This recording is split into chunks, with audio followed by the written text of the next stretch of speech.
Hi everybody, this is the Baseball Hood, the amazing, spectacular, terrific, the great one, the People's Champion, your host, the Hut Diner. Welcome back to the Baseball Hood. Hopefully you like this video as much as you like this Mets win today. Mets won 3-2 in the top of the ninth inning. Boy, oh boy, they put great at-bats together. And Francisco Lindor, I give him a lot of credit because this is what leadership is about. It's not just, like I said, it's not just about the talk, but it's about coming up in a big spot, and that was about as big of a spot as you could possibly get. The Mets have had a very strange road trip. They've gone 3-3 on the road trip, 4-4 on the road trip, excuse me. And if they lost this game, having to play this 12:30 game tomorrow, this wraparound series, it would have been tough. And it didn't look good. It did not look good, once they brought in Edwin Diaz in the 8th inning and he gave it the lead. And this is a terrible Pirates team. They're terrible. They're terrible. The fact that the Mets are battling this group, this team, it's so weird. But anyway, Lindor had a big game today, and they needed him. I mean, they needed somebody to have a big hit in this 9th inning because the fact that they didn't score a run until the 8th inning, and he had a big game, and he scored that the first run in the 8th inning on the Brandon Nimmo RBI. I tell you, a couple of things. Just looking at a couple of plays, obviously they're going to name the All-Stars in a little while. Brandon Nimmo and Francisco Lindor should go into the All-Star game. That's how well both of them have played, in my opinion. I thought Lindor should have made it the last 2 years, to be honest with you. But the fact is that Lindor has, I said this for a while, that he was miscast as a number 3 hitter. He has played great. He's been great. Since the Mets put him in the leadoff spot, he's been excellent. Sitting on 500 to lead off a game. Remember how bad the Mets were leading off the game? Couldn't score any runs, couldn't do anything in the first inning. And 2 years ago, they were really good, but last year, they were so bad. But he has been great. I mean, he's been great. And he's really been a big catalyst for this team. And this was a huge hit. The Mets, he needed this hit, and the Mets needed this. It's got to be one of the biggest ones of the year, to be honest with you. I know it's not against a great team, but this was a great win for this Mets club. 44-44, back to 500. Got to get tomorrow. They've had a good, okay road trip. They have a really good road trip. They can go, 5-3. They get tomorrow. Be an excellent road trip, considering that they lost 2 out of 3 to the Astros last weekend.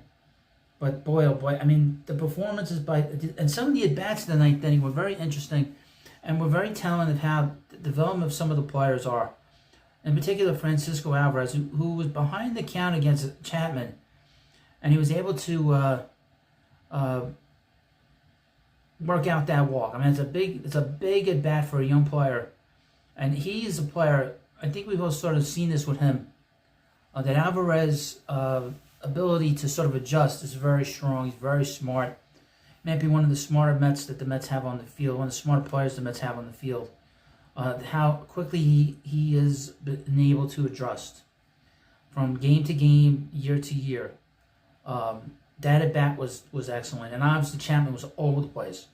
He had a very difficult time putting batters away in this 9th inning. Threw 40 pitches in the 9th inning. Unbelievable. Then Harrison Bader had a good at-bat, got a single.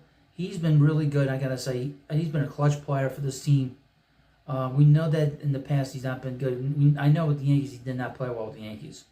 He had that good playoff run in 2022, but other than that, he's been a really kind of a mediocre player, but he's been really good for the Mets. Mark Vientos struck out in that 9th inning, which I thought, and it's funny, I was thinking to myself, that Chapman is really a kind of guy that exploits a young hitter. But then I thought, well, maybe, wait a minute, Alvarez got to walk off him. But maybe it's just an individual thing. I mean, Vientos has less experience. And then there's a lot of interesting things in this game. We'll get into the 8th inning. But Jeff McNeil was pinch hit for against Chapman. I think if McNeil had been Jeff McNeil that we all know, he probably would have gotten that chance to hit in that spot. But because he's not playing well, he's playing well, but he's not hitting well. he took him out, and Carlos Mendoza took him out, put him loose turns, and he struck out. He basically kept the bat on his shoulder. He didn't swing. But probably the big at bat, and that is probably Jose Iglesias, who got the walk. And there was a wild pitch in this inning to put Gamma, who was pinch running for Alvarez. They moved him over to third. But what was great about this game was what happened with Lindor to sort of finish this game off, and that was the single on the line drive that he had to Brian Reynolds. It was really that is a great at bat. That's probably the best at bat that he's had with the Mets. It's probably the biggest hit that he's had with the Mets, to be honest with you, so far. And like I said, this club needs this guy to be good, really good. Needs to be an elite player again. And the fact of the matter is, him batting third was not working for him, and he should not ever bat third again in his career with the Mets. Bat him lead off, and the Mets will be really good. He's a great leadoff hitter, and he has played really well, and I give him a lot of credit, because I've been on his case since he got here. But I always said that he wasn't a 30 hitter, and but I'm glad to see it. The pitching side of things. Sean Manaea pitched really well. Went 6 innings, gave up 2 hits, 3 walks, 6 strikeouts, threw 89 pitches. That was about what I thought he would get. From what I read, that he was at 58 pitches after the 4th inning. I said, he'd probably get about 90 pitches to get the Mets into the 7th inning. I guess the Mets didn't want to go a third time to the lineup with him. And Reed Garrett came in.